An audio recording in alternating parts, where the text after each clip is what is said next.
Hola, ¿cómo están? Yo soy Avita Vera y bienvenidos a un nuevo video. Hoy vamos a hablar del impacto que tuvo la televisión en México y cómo afectó al cine en México. En 1950, México y todo el mundo atravesaban una fase de transformación, de recuperación y de industrialización muy profunda debido a los estragos de la Segunda Guerra Mundial, que como sabemos terminó en 1945. En México, la mayor parte de la población se ubicaba en zonas rurales, esto con un 57% en localidades muy pequeñas y alejadas y marginadas, mientras que el 43% se concentraba viviendo en el DF, lo que hoy conocemos como Ciudad de México, que era el área metropolitana de nuestro país. En esta época el cine representaba este medio adoctrinizador que resaltaba los valores familiares, los valores tradicionales, la idea de lo que era ser una mujer, lo que era pues el hombre, con grandes figuras como Pedro Infante y María Félix, que de ellos hablamos en el video pasado. Y pues justamente en México en ese momento había un fenómeno económico en el cual nos estaba yendo muy bien, que no en esta ocasión no era tanto el milagro mexicano, era algo más llamado el milagro verde, ya que el gobierno había apostado por la agricultura. La televisión vino a ser un antes y un después en la sociedad y en la cultura, no solo en México, sino alrededor del mundo. Y claro que esta tecnología nueva tenía como precursores al cine y a la radio, que eran medios ya establecidos, pero que obviamente se vieron un poquito desplazados por la llegada de la televisión. Y aunque al inicio tener un televisor en casa era todo un lujo que solo las clases altas se podía permitir, se fueron haciendo más accesibles hasta tal punto que cualquier persona podía tener un televisor, a lo mejor no en su casa, pero sí cerca. Y bueno, ya con todo este contexto que les acabo de contar, de cómo fue la llegada de la televisión, qué sucedía en el mundo, los estragos de la Segunda Guerra Mundial, cómo se encontraba económicamente en México, todo lo que ya les mencioné, ya estamos listos para adentrarnos en nuestro análisis sobre cómo la televisión tuvo un impacto en el cine. Amigos, ustedes saben lo importante que es hacer buenas relaciones públicas. O sea, si tú tienes los contactos, ya lo hiciste, ya te abriste un montón de puertas. Y en este caso no fue la excepción, ya que justamente hay tres personajes involucrados que tenían unas muy buenas relaciones públicas. Vamos a hablar de la importancia que tuvieron estos personajes, que fueron justamente el presidente de México en ese momento, Miguel Alemán Valdés, Emilio Azcárraga, el primerito, no el hijo, no el nieto, el primero, el fundador, el mero mero, Rómulo Farrell, y obviamente el inventor de la tele a color, que ya les dije quién es, Guillermo González Camarena. Para empezar a producir televisión en México, primero necesitaban un modelo, y para ese entonces existía el modelo europeo y el modelo estadounidense. ¿Saben qué modelo decidieron hacer al inicio? El que más dejaba, y el que estuvo encargado de hacer como esta investigación previa antes de empezar a producir contenidos televisivos fue justamente Camarena. Y él hizo una investigación donde dijo, ¿sabes qué? El mejor modelo que podemos utilizar es el estadounidense. ¿Por qué? Porque se basa en hacer telecomercial, en hacer contenido de entretenimiento, perpetuando justamente valores, tradiciones, toda esta identidad que nos va a servir a nosotros. O sea, nos deja, nos ayuda, eso es lo que vamos a hacer. La familia O'Farrell hablan con el presidente y le dicen, oye, yo ya tengo una que otra estación de radio, yo sé que no son las más importantes, pero acá de compas, ¿qué te parece si me das una concesión para yo poder empezar en la televisión, pasar del radio a la televisión? Alemán le dijo a O'Farrell, ¿sabes qué? Acá de compas te voy a dar la concesión, te voy a dar el permiso para que puedas empezar a incursionar en este medio, para que te metas, investigues, indagues y hagas lo que quieras, y pues, como somos compas, quiero que te vaya bien. Y para este punto, Emilio Azcárraga Vidaurrieta le estaba friegue Alemán diciéndole, oye, es que yo también quiero transicionar de la radio a la televisión, de que tírame paro, necesito que me des el permiso, dame la licencia. Pero justamente Alemán no quería esto porque justamente este señor era de los empresarios más grandes que había en México. O sea, que concentraba mucho poder, que era dueño de las estaciones más importantes del país. Y después de eso fue cuando Alemán le dijo, ay, ¿sabes qué? Ya me rogaste mucho, a Emilio Azcárraga, y le dijo, ten, aquí tienes tu concesión. Crea lo que se conoció en ese momento como Televicentro, que constituía en 23 foros, no solo de televisión, sino también de radio, 2 teatros, inclusive oficinas. O'Farrell se dio cuenta que no iba a poder con el monstruo que era este gran empresario. Fue cuando dijo, mira, ¿sabes qué? Lo típico, o sea, si no puedes con ellos, úneteles. Y se les unió. O sea, se le unió a Emilio Azcárraga, fundan Telesistemas de México, pero justo como no se podían dar el lujo de seguir inyectando más dinero a este centro, fue que se lo queda totalmente Emilio Azcárraga, que cambia de ser de Telesistemas de México a ser Televisa, lo que conocemos como Televisa. Se funda su gran monopolio televisivo, todo gracias a esa estrategia de Emilio Azcárraga, que en un principio pues tenía todas las de perder, pero el hombre era inteligente, amigos. la supo ser.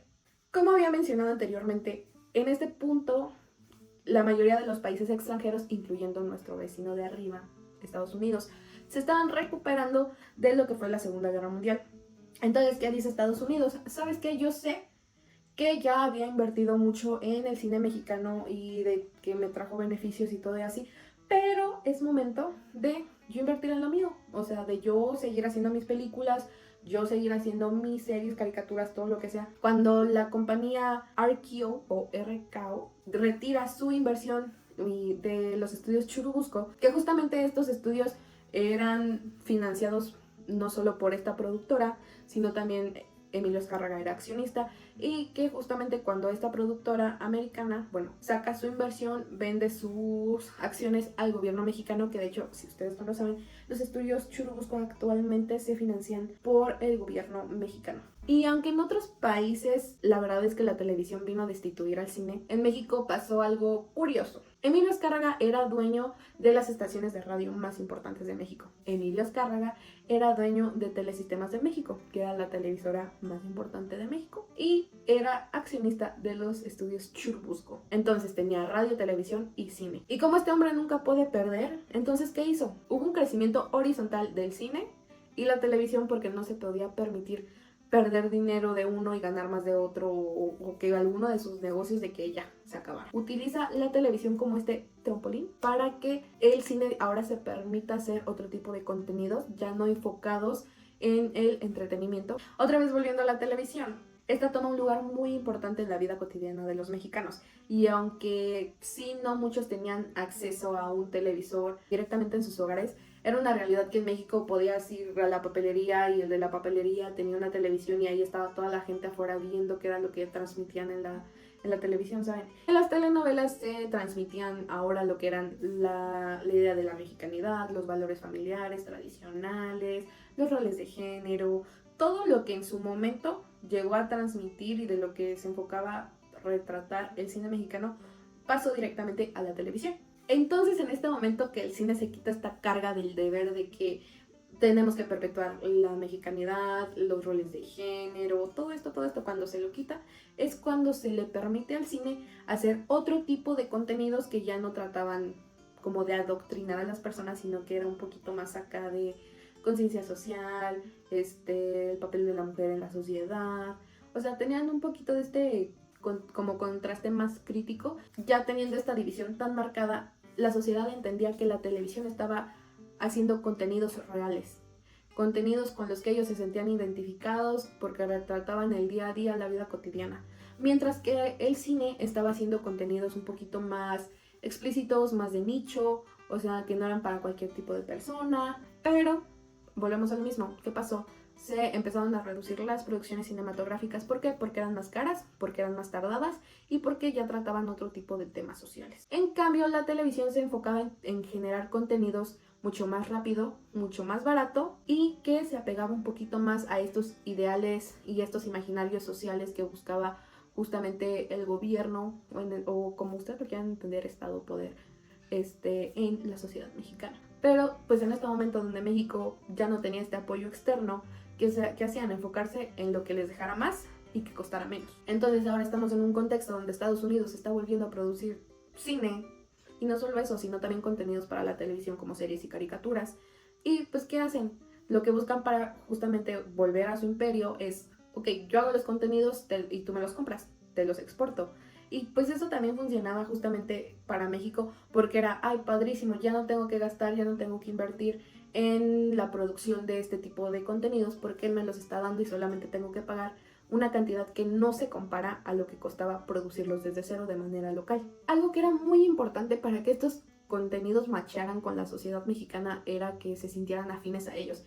Y casualmente, así como en la época del cine de oro en México, las películas resonaban nacionalismo y así, y en el extranjero se sentían conectados con estas producciones, lo mismo pasó con las producciones extranjeras para México. La televisión fue considerada como el adentro, lo familiar, la unión, lo seguro, la proximidad y lo correcto que te protegía de el afuera, donde se encontraban las multitudes, lo desconocido y lo peligroso. Así la televisión no se consideraba como algo individual, sino como algo colectivo, retomando la identidad nacional, la religión, católica obviamente, lo cotidiano y lo real, cosas que tanto el cine como la radio, que eran medios ya establecidos, se habían encargado de inculcar en la sociedad mexicana, pero ahora era el turno de la televisión. El cine se reforma tanto que varios actores ya consolidados en la pantalla grande, como Silvia Pinal, Ignacio López Tarso, Angélica María e incluso Pedro Infante, optan por transicionar a la pantalla pequeña, empezando a hacer contenidos televisivos, en este caso la mayoría hacían novelas, debido a que la televisión estaba avanzando tanto y estaba teniendo tanto éxito que vieron más viable pues incursionar en este medio. Obviamente al inicio de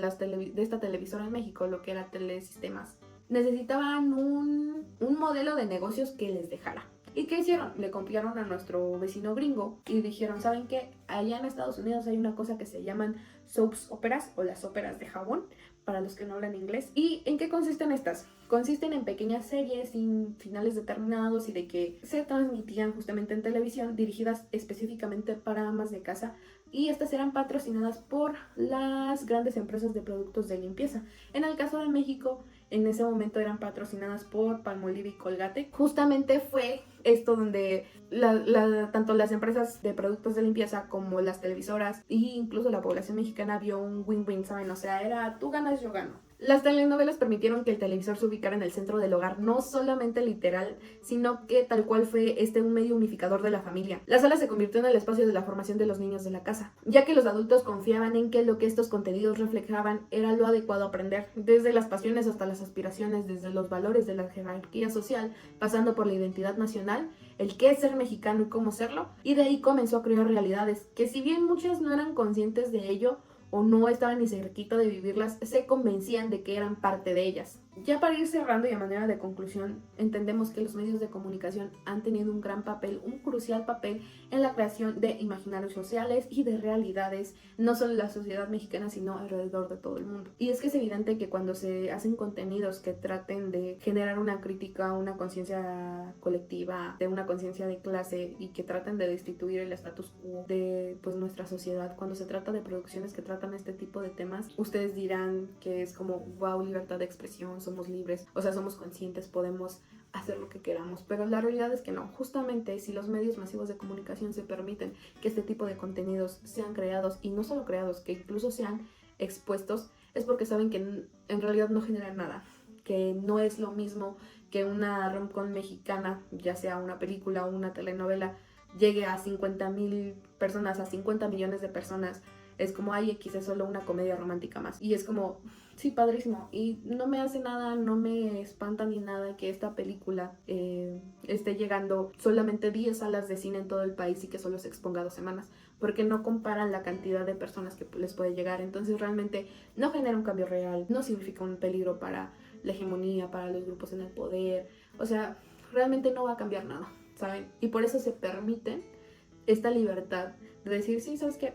Haz lo que quieras, critícame. Está bien, es para que tú creas que realmente estás haciendo algo, para que tú creas que hay un cambio social, cuando en realidad yo soy el que te está permitiendo hacerlo.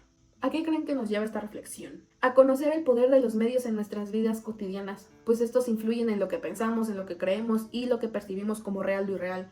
Como hemos visto, los medios tienen la capacidad de construir realidades que, aunque a veces reflejan hechos, en otras ocasiones nos convencen de que incluso las ideas más cuestionables son completamente verdaderas. En México, la cultura televisiva está tan arraigada que incluso hasta nuestra actualidad sigue estando presente y en sus diferentes variables, amigos, todo gracias al internet y a las redes sociales. La realidad es que sí, amigos, existen grupos en el poder que perpetúan la hegemonía. ¿Qué es la hegemonía? El hombre blanco, hetero, rico, es quien tiene más oportunidades. Y son justamente ellos los que promueven la meritocracia como un valor esencial para el éxito personal. Se convierte en otra realidad impuesta por los poderes a través de los medios, dificultando que las personas cuestionen un sistema que históricamente los ha marginado, oprimido y que le da beneficios solo a unos pocos. En conclusión, la televisión no solo refleja la realidad, sino que también la crea y la moldea a su conveniencia, convirtiendo las ideas y estructuras del poder en verdades aceptadas ciegamente y que son muy difíciles de desmantelar. Y bueno, amigos, básicamente la televisión triunfó donde el cine tuvo dificultades. Y eso es todo por mi parte.